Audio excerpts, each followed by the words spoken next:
जागतिक महिला दिनानिमित्त अमरावती महानगरपालिकेच्या महिला व बालविकास विभाग, राष्ट्रीय शहरी आजीविका अभियान NULM विभाग तसेच शिक्षण विभाग यांच्या संयुक्त विद्यमाने आयोजित महिला मेळावा, कर्तृत्ववान महिलांचा सत्कार, सांस्कृतिक कार्यक्रम व विविध उपक्रम उत्साहपूर्ण वातावरणात पार पडले. शनिवारी 7 मार्च रोजी संत ज्ञानेश्वर सांस्कृतिक भवन, मोर्शी रोड, अमरावती येथे झालेल्या या कार्यक्रमाला शहरातील महिला बचत गटांच्या सदस्यांसह महिला अधिकारी, कर्मचारी, शिक्षिका व नागरिकांचा मोठ्या संख्येने सहभाग लाभला. कार्यक्रमाचे उद्घाटन राज्याचे महसूल मंत्री तथा अमरावती जिल्ह्याचे पालकमंत्री माननीय नामदार श्री चंद्रशेखर बावनकुळे यांच्या हस्ते करण्यात आले. कार्यक्रमाच्या अध्यक्षस्थानी अमरावती महानगरपालिकेचे महापौर श्रीचंद तेजवानी होते.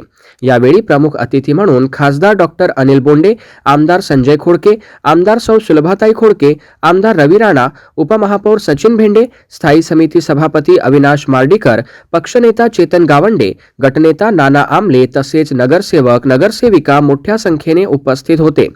पालकमंत्री माननीय नामदार श्री चंद्रशेखर बावनकुळे यांनी आपल्या मनोगतात सांगितले की आज जगभरात जागतिक महिला दिन मोठ्या उत्साहात साजरा केला जात असून विविध स्तरांवर महिला सक्षमीकरणासाठी महत्त्वपूर्ण प्रयत्न सुरू आहेत. महिलांनी शिक्षण, उद्योग, प्रशासन आणि सामाजिक क्षेत्रात उल्लेखनीय कार्य करून समाजाच्या प्रगतीत मोलाचे योगदान दिले आहे. अमरावती शहराच्या सर्वांगीण विकासासाठी राज्य शासन कटिबद्ध असून स्वच्छ अमरावती ही संकल्पना प्रभावीपणे राबविण्याची आवश्यकता त्यांनी अधोरेखित केली.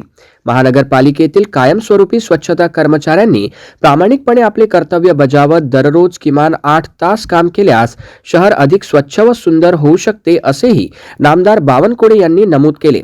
महिलांच्या आर्थिक सक्षमीकरणासाठी राज्य शासनाच्या लखपती दीदी या योजनेला चांगला प्रतिसाद मिळत असून अमरावतीमध्येही ही योजना यशस्वी ठरत असल्याचे त्यांनी नमूद केले. या अंतर्गत 1500 महिला बचत गटांना प्रत्येकी 1 लाख रुपयांचे अर्थसहाय्य देण्यात येणार असून त्यापैकी सुमारे 500 बचत गट अमरावती शहरातील असतील, असेही त्यांनी सांगितले. आज आमच्या महिला शक्ती केंद्र सरकारमध्ये, राज्य सरकारमध्ये या ठिकाणी मोठ्या प्रमाणावर आपली उदंड प्रतिमा निर्माण करतायत. देशामधल्या मंत्रिमंडळात बघा, आमच्या या देशाचं अर्थशास्त्र कोणाकडे आहे? या देशाचं आर्थिक घडी कोण बसवणार आहे? तर माननीय पंतप्रधान नरेंद्र मोदींच्या नेतृत्वामध्ये या देशाच्या वित्तमंत्री निर्मला सीतारामनजी या ठिकाणी निभावणार आहे. आणि त्यामुळे या देशामध्ये खऱ्या अर्थाने मागच्या 11 वर्षापासून या देशाला विकसित राज्य करण्याकरता माननीय प्रधानमंत्री मोदीजींना वित्तमंत्री म्हणून निर्मला सीतारामनजी या ठिकाणी या देशाला पुढे नेण्याचं कार्य करत आहे. यावेळी आपले मनोगत व्यक्त करताना अमरावतीच्या आमदार सौ सुलभाताई संजय खोडके यांनी सांगितले की महिलांचे आर्थिक सक्षमीकरण करण्यासाठी शहरात बचत गटांची मोठी चळवळ उभी आहे.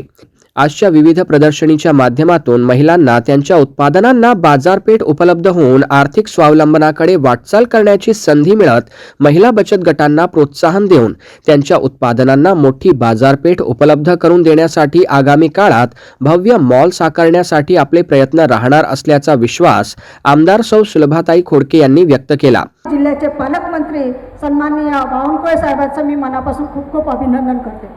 आणि कारण त्या ठिकाणी अमरावतीचं डेव्हलपमेंट त्या ठिकाणी मी बावनकुळे साहेबांना सांगू इच्छिते की आमचा विदर्भ हा मागासलेला आहे.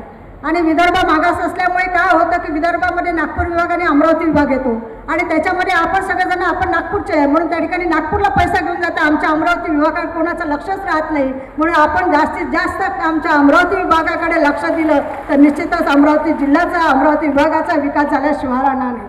आमचं अमरावती विभागामध्ये सगळे कार्यालय आहे. या ठिकाणी आपल्याला माहिती आहे विभागीय कार्यालय आहे, त्या ठिकाणी असणाऱ्या सगळ्या डिपार्टमेंटचे या ठिकाणी विभागीय कार्यालय असल्यामुळे 4ही जिल्ह्यातून 5ही जिल्ह्यातून सगळ्या लोकांना अमरावतीला यावं लागतं. म्हणून या ठिकाणी अमरावती महानगरपालिका आपण बघितली तर अमरावती महानगरपालिकेची बिल्डिंग जुनी झाली आहे.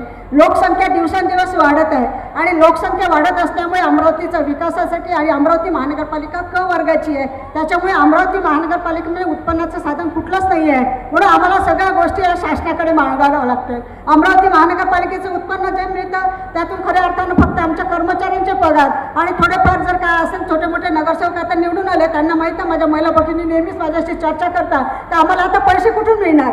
महानगरपालिकेत तर पैसेच राहत नाही, कारण हे आलेले पैसे सगळे पगारावर जातात आणि 80% खर्च साहेब की महानगरपालिकेच्या कर्मचाऱ्यावर जातात. म्हणून या ठिकाणी महानगरपालिकेत नगरसेवक निवडून आले, त्यांना कामासाठी पैसे मिळत नाही. मग आम्हाला विधानसभेमध्ये प्रश्न मांडावा लागते की आमच्या अमरावती शहरात हे पाहिजे, आमच्या अमरावतीत ते पाहिजे, आमच्या इथलं असलं हॉस्पिटल असेल, ग्राउंड असेल, क्रीडा विभाग असेल किंवा त्या ठिकाणी असणाऱ्या शहरातील रस्ते असेल, पायाभूत सुविधा असेल, ह्या सगळ्या महाराष्ट्र शासनाकडनं मांडावं लागतं आणि त्यातून खऱ्या अर्थानं आमच्या इकडे पैसा मिळतो.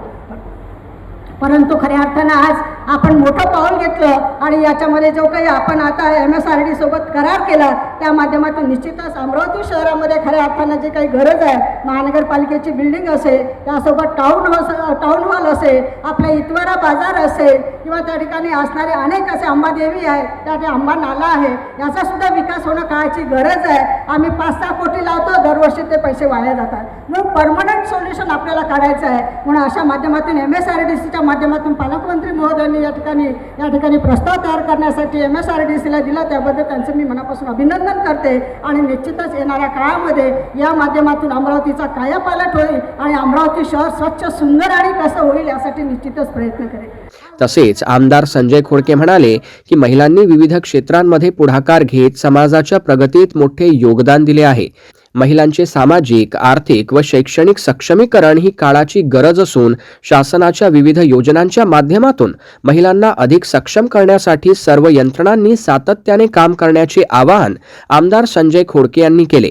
या महिला मेळाव्यात शहरातील विविध महिला बचत गटांनी तयार केलेल्या वस्तूंचे प्रदर्शन व विक्रीसाठी स्टॉल्स उभारण्यात आले होते. घरगुती पदार्थ, हस्तकला वस्तू, कपडे, सजावटीच्या वस्तू व दैनंदिन वापराच्या वस्तूंना नागरिकांचा उत्स्फूर्त प्रतिसाद मिळाला. कार्यक्रमात महिला बचत गटाने सादर केलेल्या नृत्य, गीत व अन्य सांस्कृतिक कार्यक्रमांनी वातावरणात रंगत आणली. याशिवाय महिलांसाठी मनोरंजनात्मक खेळ व विविध स्पर्धांचेही आयोजन करण्यात आले होते. या स्पर्धांमध्ये महिलांनी उत्साहाने सहभाग घेत कार्यक्रमाचा आनंद लुटला.